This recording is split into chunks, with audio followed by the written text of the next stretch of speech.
There are 6 times when backbiting is permissible. Only 6 situations. Al-Imam al-Nawawi mentions it in his Kitab Riyadh al-Salihin under the chapter of Babu ma yubahu min al-ghībah. Babu ma yubahu min al-ghībah, when the backbiting is allowed.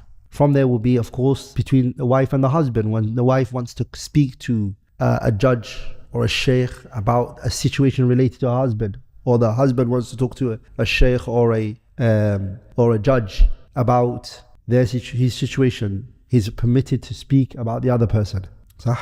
Just like Abu Sufyan, a noble companion, his wife Hinda, she complained. She said, Inna Abu Sufyan rajulun shahih. Abu Sufyan is a very stingy man. She said this about him. She said, is it permissible for me to steal money from him or to take money from him without his knowledge? The Prophet, he said, yes, as long as you take what is enough for you and your children.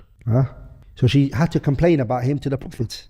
She had to complain to the Prophet ﷺ about her husband. This is not ghibah. Or a woman asks someone if this brother is if he's a fit candidate, if he's an ideal spouse, and the brother knows some issues with this brother, he has to be honest to this sister who asked.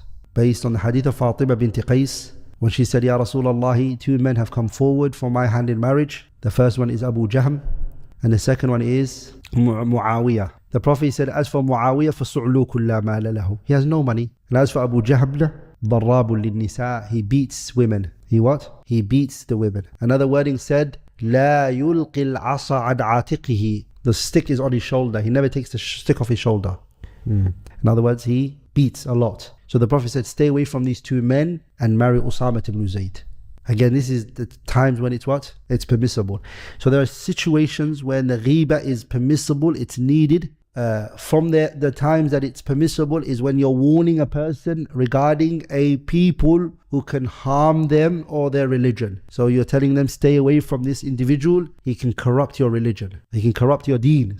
Whether you take knowledge from him or whether you associate with him, you're allowed to, in this situation, to warn this person. You're allowed to say things that may not be pleasant. But other than that, other than those 6 situations that An-Nawawi mentions, you're not allowed to. You're not allowed to. It falls under the ghibah, which is muharramah.